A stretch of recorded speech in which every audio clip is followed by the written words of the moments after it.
Hola chicos, ¿cómo están? Bueno, en este video vamos a explicar de una manera bastante sintética los principales aportes de la corriente económica neoliberalismo. Seguramente el nombre lo conocen, lo deben haber escuchado bien en la escuela, en alguna materia o en otro contexto de su vida cotidiana porque suele ser bastante mencionada la corriente neoliberalismo. Y bueno, la idea es que con este pequeño video ustedes pueden comprender eh, básicamente los principales puntos de referencia con la misma, ¿sí? Bueno, empecemos. ¿Cuándo surge? Finales del siglo XX, ¿sí? Acuérdense que lo último que habíamos visto era el keynesianismo, que básicamente había surgido como corriente potente a partir de la crisis del 30 y tomó gran impulso a nivel mundial. Bueno, las políticas keynesianas se aplicaron a nivel mundial básicamente durante prácticamente casi todo el siglo XX, ¿sí? Ahora, ¿qué fue lo que sucedió? Que a partir de los años 70 se presentó una crisis económica a nivel mundial que puso en, digamos, en cuestionamiento las políticas keynesianas que se venían aplicando. Esta crisis afectó a todas las economías capitalistas y esas políticas recomendadas por Keynes no solo no sacaban a las economías de la crisis, sino que además la agravaban. Por eso hablan de un estancamiento con altos niveles de inflación, provocando este proceso llamado estanflación. Como siempre hago, cuando voy a explicar una corriente económica, los pongo en contexto. En este caso, lo que hice acá fue una pequeña síntesis de qué fue la crisis del 70, ¿sí? Es conocida como la crisis del petróleo. Lo que sucedió fue que la economía estadounidense empezó a presentar ciertos problemas, ¿sí? Como lo que es la disminución del crecimiento económico, inflación, aumento de precios, déficit comercial fiscal, por esto del alto gasto público realizado por el Estado. Acuérdense que las políticas keynesianas, la principal recomendación es la intervención por parte del Estado en todos los ámbitos de la economía y obviamente eso lo que genera es un incremento en el gasto público. Déficit comercial, ya lo he explicado, pero por las dudas, por si alguien no lo recuerda, tiene que ver con las exportaciones y las importaciones.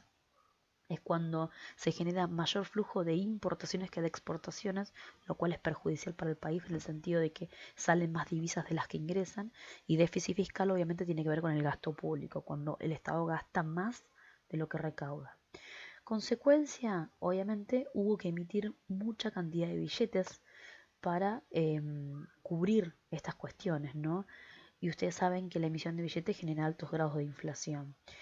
¿Qué termina sucediendo? Se suspende el régimen del patrón oro que había surgido en el 44, ¿sí? Se suspende en el 71 y se devalúa la moneda de Estados Unidos un 10%. El patrón oro tenía que ver con que la cantidad de billetes que se emitían, dólares que se emitían, tenían un resguardo en oro en la Reserva Federal.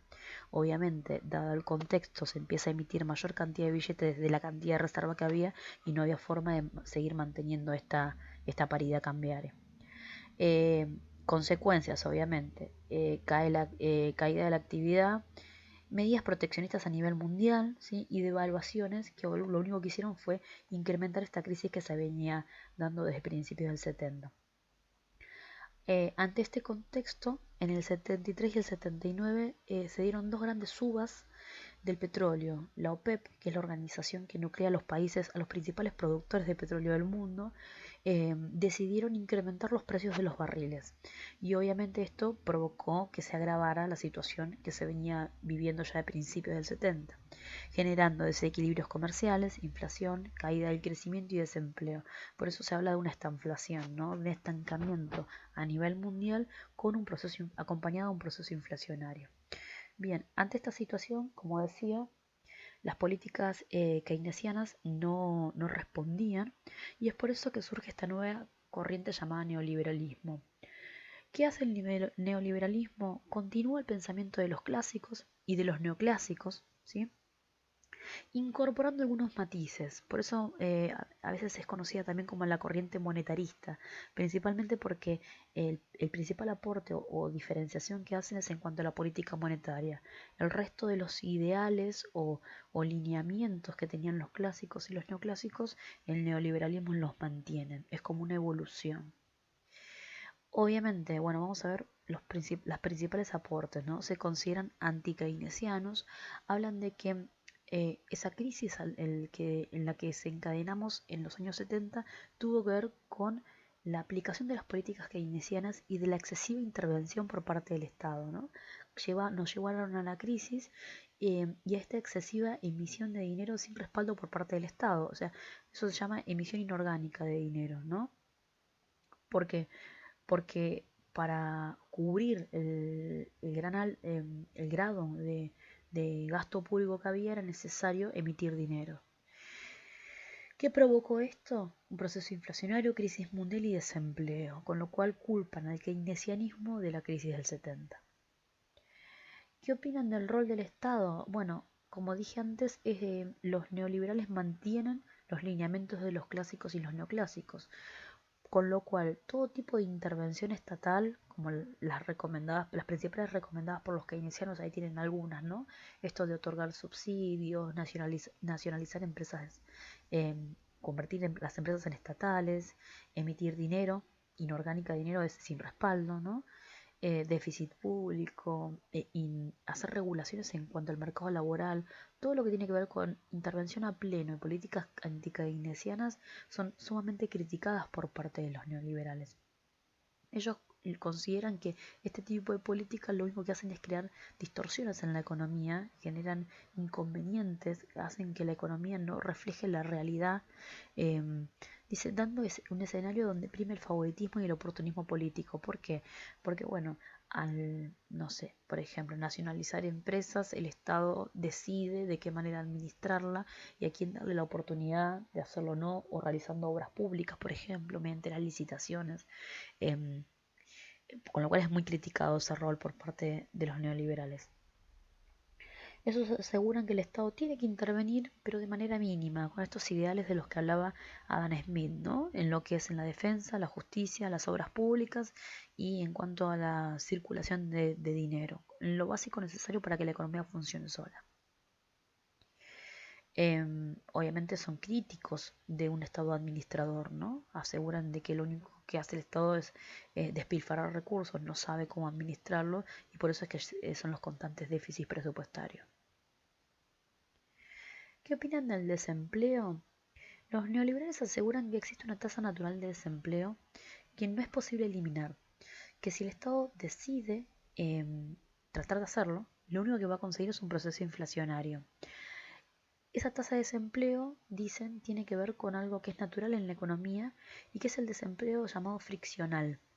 Es ese desempleo que tiene que ver porque las personas, por más que estemos en un pleno uso de los recursos y que la economía funcione bien, siempre va a haber personas que quieran cambiar de trabajo. Y ese cambio les va a llevar un tiempo. Ese es el desempleo friccional. Fíjense que ahí les puse.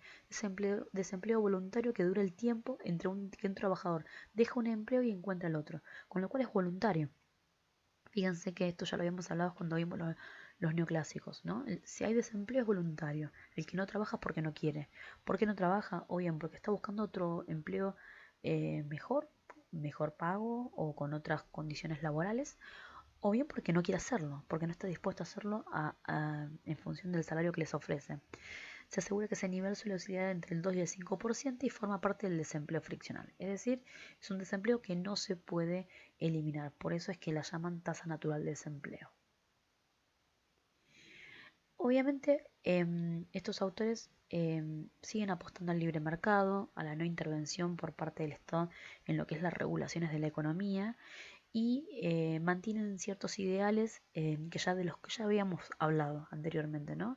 Libertad absoluta, defensa de la propiedad privada, eh, predominio pleno del mercado, o sea que el mercado sea autorregulado mediante la ley de oferta y demanda, individualismo, cada uno vela por su propio porvenir. ¿Se acuerdan que cuando vimos a Anne Smith, él hablaba del egoísmo de las personas, ¿no? Y esta idea de la mano invisible que acomodaba todo sin que el Estado intervenga.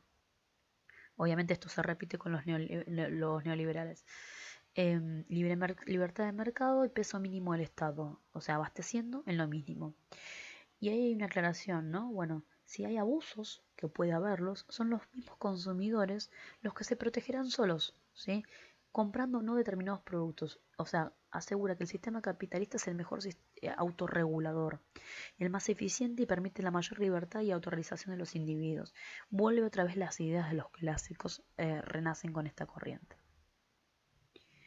Respecto a la emisión monetaria, el principal autor, exponente, la figura más representativa es Milton Friedman, y él habla de que la cantidad de dinero tiene una influencia muy importante sobre la actividad económica, ¿sí? Por eso asegura que hay que controlarla, que no hay que emitir de manera inorgánica, sino que la cantidad de dinero tiene que crecer en función o semejante al crecimiento de la economía. De esta manera los estados pueden hacer que las economías crezcan a un ritmo sostenido y sin crisis. Por eso le da un rol fundamental a lo que es la oferta de dinero, que es lo que el Estado puede controlar, ¿sí?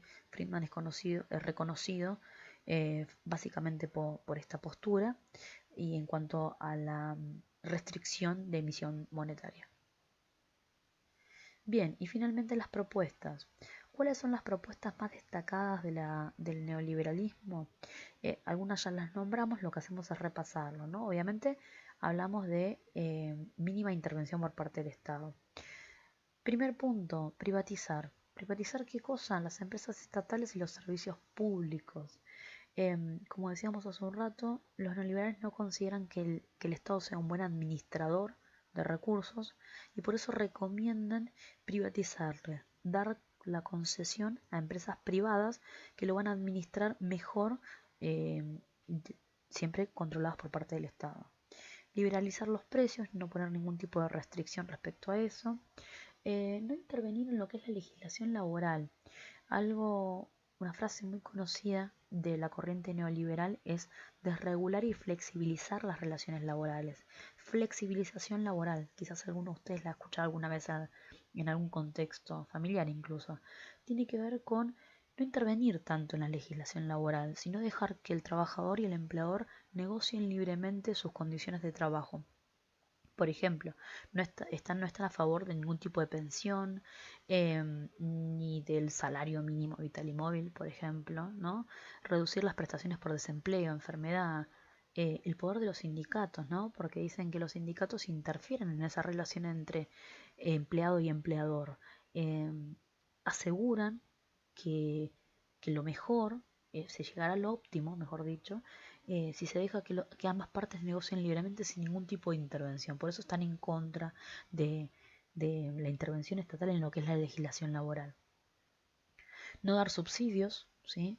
Porque no son necesarios si la economía se regula, se autorregula.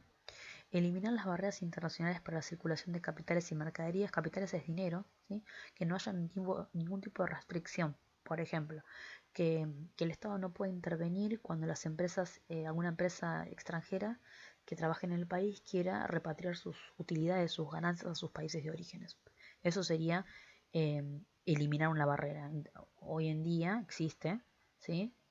Mejor dicho, algo que caracteriza la política keynesiana es que el Estado intervenga, ¿sí? Entonces, si una empresa extranjera quiere repatriar sus utilidades, seguramente va a tener que pagar un tipo de comisión por haberlas obtenido en el país. Bueno, para los neoliberales esas reglas no tienen que existir, como también las de la mercadería. Y por último, desregular el mercado de cambio. El mercado de cambio tiene que ver con lo que es mm, la, el tipo de cambio con otras monedas, ¿sí? La relación de cambio entre peso y dólar, peso y euro, por ejemplo, que no haya ningún tipo de intervención por parte del Estado en cuanto a ese flujo de dinero, ¿sí? Por ejemplo, un cepo cambiario, que creo que se los di yo para ya en clases anteriores, tiene que ver cuando el Estado interviene para que no se dispare el precio del dólar. Digo dólar porque es la moneda de referencia de nuestro país. Entonces, eso sería estar regulando el mercado de cambio, interviniendo. ¿Qué dicen los neoliberales? No, eso no hay que hacerlo. Hay que dejar que las monedas fluyan libremente y que el tipo de cambio se fije solo. Obviamente, lo que les estoy dando en este video son los principales aportes. Pero bueno, con estas propuestas, digamos que abarcaríamos lo más importante de la corriente. Como pueden ver, es totalmente opuesta a lo que habíamos visto en el keynesianismo. Ni una es buena ni la otra es mala. No quiero que lo asocien de esa manera. Simplemente son visiones distintas y recomendaciones distintas. Van a ver que yo luego les voy a mandar un cuadro donde las comparan y tanto las políticas keynesianas como las neoliberales se han aplicado y han tenido buenos y malos resultados en ambos casos, ¿sí? Depende siempre del contexto en el que estemos hablando y del país en el cual se aplicaron. Pero sepan que existen y hasta el día de hoy prevalecen las dos corrientes muy contrapuestas. Por eso a veces es como, es como que siempre están enfrentadas, ¿sí? Pero insisto, no es que sea una buena y la otra mala, sino que son puntos de vista distintos y recomendaciones distintas.